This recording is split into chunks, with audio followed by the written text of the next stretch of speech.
Sir మా చెల్లెలు marriage sir, మీరు వస్తే బాగుంటుంది. ఇప్పుడంటే ఆయన్ని పిలిచేది.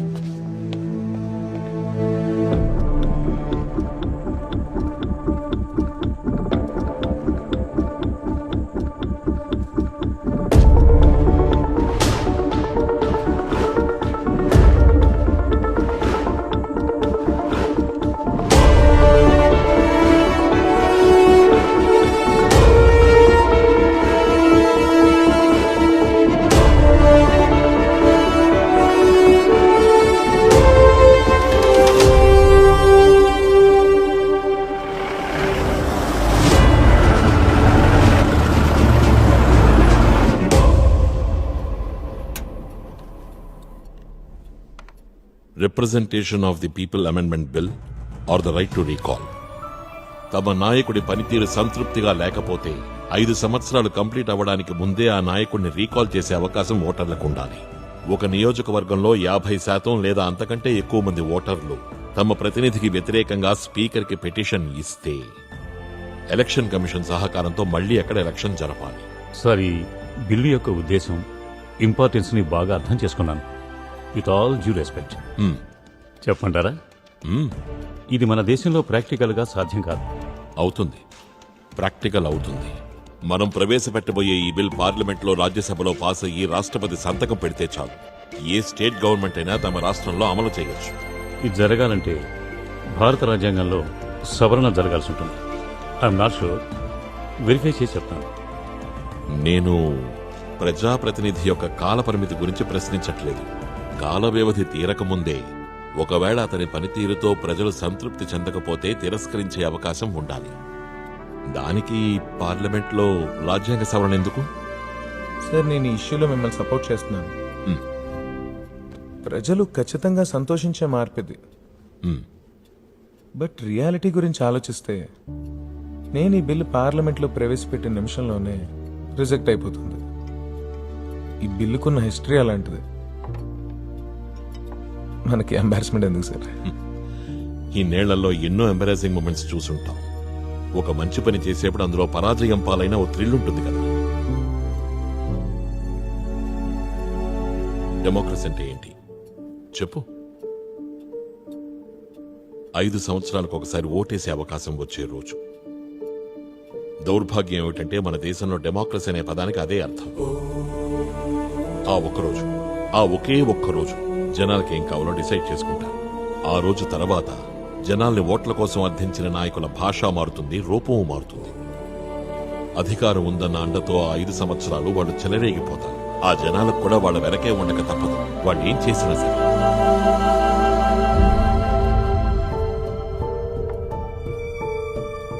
ఇంతసేపు మనం మాట్లాడుకున్న విషయాలన్నీ మన ముగ్గురు మధ్య ఉండాలి. 4వ వ్యక్తికి ఇవేం తెలియకూడదు.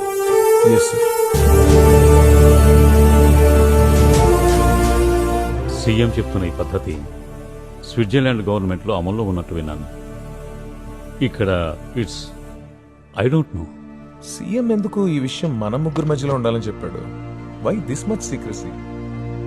ఏదో ఇన్ఫర్మేషన్ ఆయనకి మాత్రమే తెలుసు. ఆయన అడగాల్సింది కదా. అయ్యో వద్దు, forget what I'm saying. yes thank you.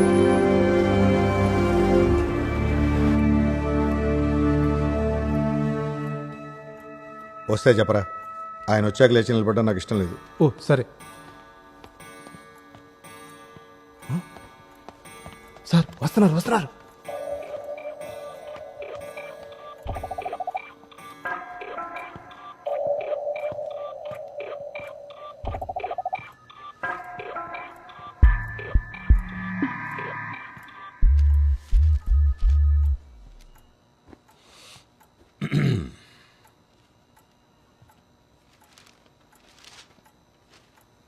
వచ్చే ముందు కాల్ చేద్దాం అనుకున్నా, కానీ రావద్దంటావేమోనని డైరెక్ట్గా నేనే వచ్చేసాను. ఈ షుగరు, బ్లడ్ ప్రెషరు మనకు ఉండడం వల్ల ఒక్కోసారి మేలే జరుగుద్ది. ఇప్పుడు నాకు జామీన్ వచ్చింది, ఇవి కంట్రోల్లో లేకపోవడం వల్లే. ఓ విషయం నీకు ఫేస్ టు ఫేస్ చెప్పడం కోసమే నేను ఇప్పుడు వచ్చింది. నువ్వేదో ప్రక్షాళన అంటున్నావని విన్నాను, మంచి డెసిషన్. కానీ నా ఎమ్మెల్యేలో ఒక్కని టచ్ చేసినా వేరేగా ఉంటుంది చంద్రం. అవసరాన్ని బట్టి పార్టీలు రంగులు మార్చే తత్వం నీకు లేదు, కానీ నాకుంది. అది నువ్వు గుర్తుంచుకుంటే మంచిది. వితౌట్ షుగర్ టీ తాగుతావా? కాఫీ తెప్పించనా? వద్దు. నువ్వు కూడా గవర్నర్ చెప్పిందే చెప్పి మంత్రిగా ప్రమాణ స్వీకారం చేశావు. అవునా? ఆ, ఆ ప్రమాణంలో ఎక్కడైనా 5 సంవత్సరాలు మంత్రిగా ఉంటానోనుందా? లేదు. నేను అలాంటి ప్రమాణం చేయలేదు. అందుకని నువ్వు వెళ్ళి ఎమ్మెల్యేని తాకట్టు పెట్టుకుంటావో అమ్ముకుంటావో నీకు నచ్చింది చేసుకో. నీలాంటి వాళ్ళకి మంచి డిమాండ్ ఉంటుంది, ప్రత్యేకించి సంకీర్ణ ప్రభుత్వ ఏర్పాట్లో. కరెక్ట్గా అన్నావు సత్యనారాయణ. నీకున్నంత టాలెంట్ నాకు లేదు. ఏ ఎండకా గొడుగు పట్టడం, ఊసరు విల్లలా రంగులు మార్చడం నా వల్ల కాదు. అలా ఫీల్ అయిన రోజున నా రాజకీయ జీవితానికి సమాధి కడతాను. కారణం, ఈ అర్హతలన్నీ నాకు అప్పితే ఇక నీకు నాకు తేడా ఉంటుంది చెప్పు. పోతే 10:30కి నాకు ప్రోగ్రాం ఉంది. నువ్వు వెళ్లే ముందు టీ తాగి వెళ్ళు.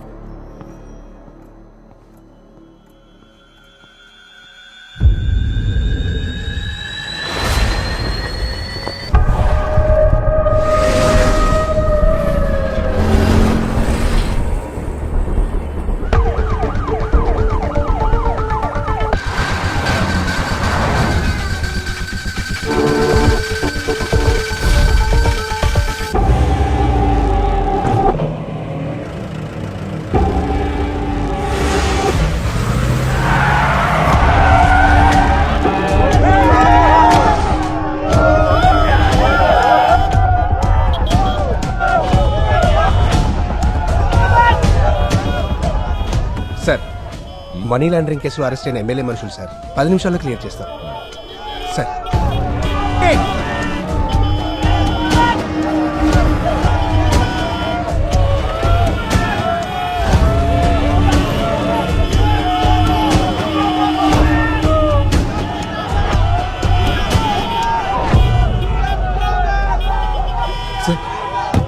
బ్లాక్ క్లియర్ అయ్యి వచ్చేసేయండి.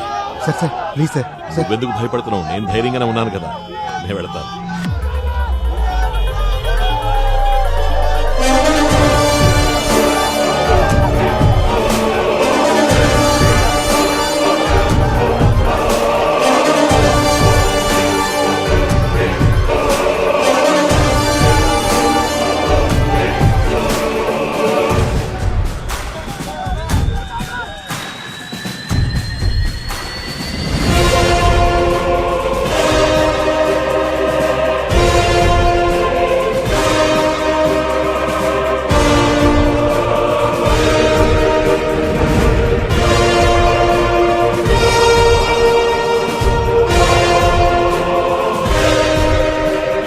పోనీ ఎక్కడికి వెళ్ళాలి? University college. Control room KL01S159 ఆటోలో సీఎం యూనివర్సిటీ కాలేజ్కి వెళ్తున్నారు. ఈ రోజు రోడ్లన్నీ బ్లాక్ అయిపోయాయి సార్. మన రోడ్లన్నీ అద్భుతంగా ఉన్నాయి. 10 నిమిషాల జర్నీకి అర్ధగంట పడుతుంది. కనీసం ఈ గుంతలను కూడా పోడ్చట్లేదు. ఈ కుదుపులకి లేని నడువు నొప్పి కూడా మొదలైంది. ఈ సిటీలో ఉన్న మెయిన్ రోడ్స్ లో ఒక్కటి సరిగలేదు. మున్సిపాలిటీకి ఎమ్మెల్యేకి ఎన్నోసార్లు కంప్లైంట్ చేశాం, ఉపయోగం లేదు. వాళ్ళందరూ ప్రస్తుతం వీళ్ళని హింసించడంలో బిజీగా ఉన్నారులే. ఎవరిని? వాళ్ళే పారిశుద్ధ్య కార్మికులు. ఎవరైనా ఈ ఎలక్షన్స్ అప్పుడే మనల్ని పట్టించుకునేది. ఆ తర్వాత ఒక్కడు కూడా మనల్ని పట్టించుకోడు. ఆ పోలీస్ జీప్ ఎందుకు మనల్నే ఫాలో అవుతుంది? సరే అవనీలే, వస్తే వచ్చారులే.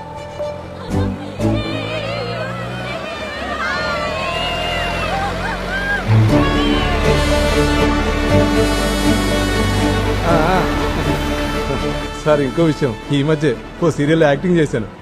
వాళ్ళు నన్ను గుర్తుపట్టారనుకుంటా, అందుకే చేతులు ఊపుతున్నారు. సార్ కాలేజీలో పనిచేస్తారా మీరు? లేదు సార్, నాకు మీ గొంతు ఎక్కడో విన్నట్టుంది. ఏం చేస్తారు మీరు? రాజకీయాల్లో ఉన్నాను. అది సంగతి. మెంబరా? ఏ పంచాయతీ? వరంగల్, కల్లూరు. మన ముఖ్యమంత్రి ఊరు. సూపరు.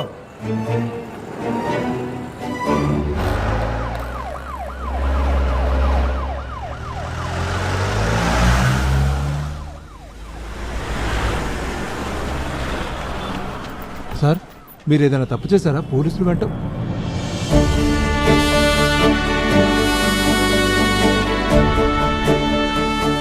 నీ పేరేంటి?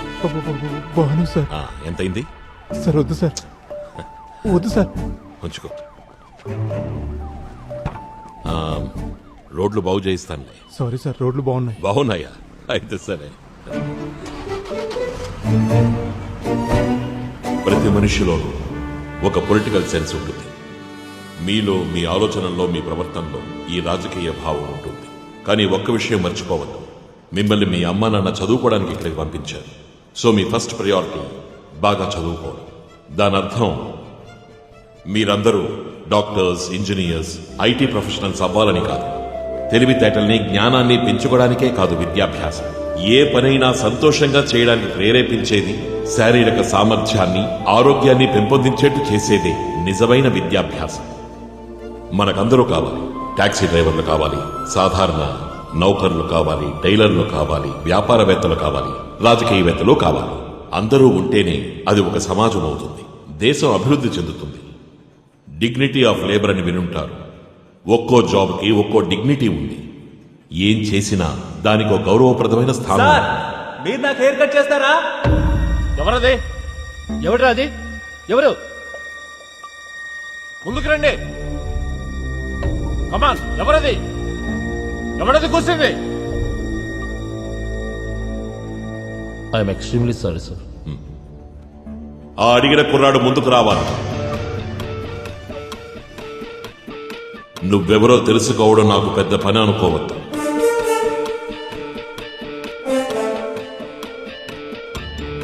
రా, ముందుకు రా. పదా, వెళ్ళు. ఇక్కడికి రా. రా. నీ పేరేంటి? జై భాస్కర్. ఆ? జై భాస్కర్. ఆ. జయభాస్కర్, నేను నీకు హెయిర్ కట్ చేస్తాను. వీలు చూసుకుని నువ్వు మా ఇంటికి రా. లేదా నన్ను నీ ఇంటికి రమ్మన్నా సరే, నాకేదైనా ఓకే. సార్, నేనేదో సరదాగా మిమ్మల్ని అడిగాను సార్. అయ్యో జయభాస్కర్, నేను సిన్సియర్గానే చెప్తున్నాను. నువ్వు నన్ను ఆ ప్రశ్న అడగడానికి కారణం మా నాన్నగారు బార్బర్ అయినందువల్లే కదా? అవును, మా నాన్నగారు ఒక బార్బర్గా పనిచేసేవారు. ఆ జాబ్ చేస్తూనే ఆయన మా కుటుంబాన్ని పోషించేవారు. ఏ రాజకీయ శాస్త్రము మా నాన్నగారు నాకు నేర్పించలేదు. కానీ మా కుటుంబం మొత్తానికి 3 పూట్ల కడుపు నింపేవాడు. అదే నేను మా నాన్న దగ్గర నేర్చుకున్న రాజకీయం. ఆయన నాకు కూడా హెయిర్ కట్ నేర్పించారు. అందుకే నేను ఒక ధైర్యంతో, అహంకారంతో, ఆత్మాభిమానంతో మీ అందరికీ చెప్తున్నాను, నేను ఎక్సలెంట్ గా హెయిర్ కట్ చేయగలను.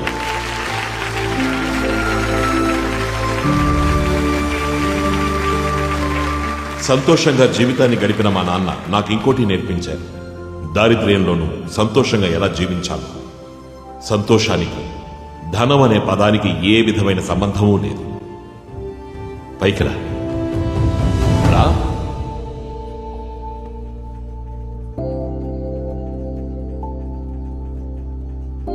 దగ్గరికి రా. మీ నాన్న ఏం చేస్తుంటారు? ట్రావెల్ ఏజెన్సీ రన్ చేస్తారు సార్. ఆ రోజుల్లో బ్రూస్లీ కటింగ్లు, స్టెప్ కటింగ్లు చాలా ఫ్యాషన్గా ఉండేవి. నాన్నకు అవేవీ తెలియదు. సాధారణ కటింగ్, కాకపోతే అది చాలా బాగా చేస్తారు. సొంతంగా ఒక బార్బర్ షాప్ ఉండేది. ఇళ్లకి వెళ్ళి చేస్తూ ఉంటారు. నీకు జుట్టు బాగా పెరిగిపోయింది, ఇంకా ఆలస్యం చెయ్యద్దు, హెయిర్ కట్ చేసేద్దాం.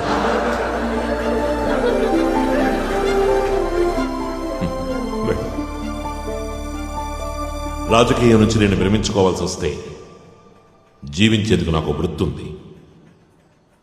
ఏ కాలేజీకి వెళ్లకుండానే, ఏ విద్యాభ్యాస యోగ్యతా సర్టిఫికెటు లేకుండా నాకు మా నాన్న నేర్పిన వృత్తి. అందువల్ల తలెత్తుకు నేను ఈ సొసైటీలో జీవించగలను. ఇంకా టైం వేస్ట్ చేయకుండా ఈ కాలేజీలో వార్షికోత్సవ సంబరాలు మొదలు పెడుతున్నట్టుగా మీ అందరి ముందు నేను ప్రకటిస్తున్నాను.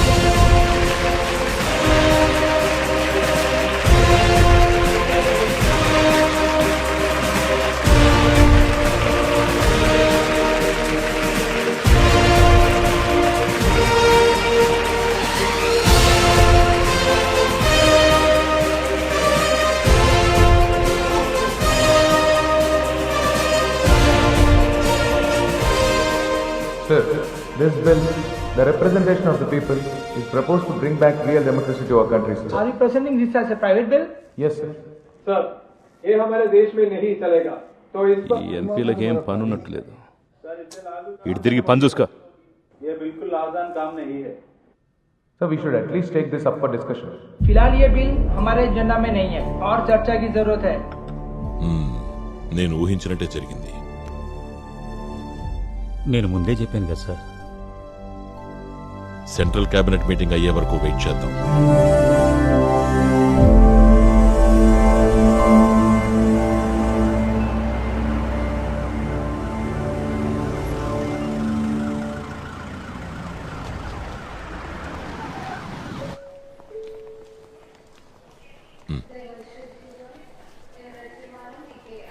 నమస్కారం.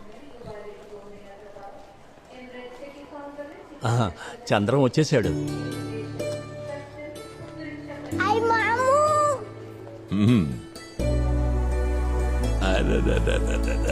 ఏరా బంగారం, ఎక్కడికి వెళుతున్నారు? చెక్ ఇన్ అయిందా? అయిపోయింది.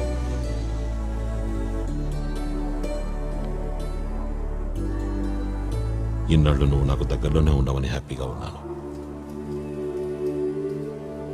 కానీ ఇప్పుడు నువ్వు నన్ను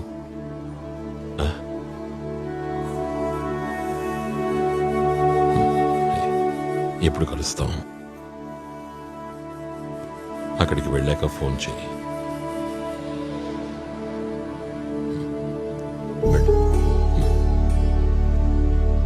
వెళ్ళగానే కాల్ చేస్తాం.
సార్, అది సార్ మీ వెహికల్.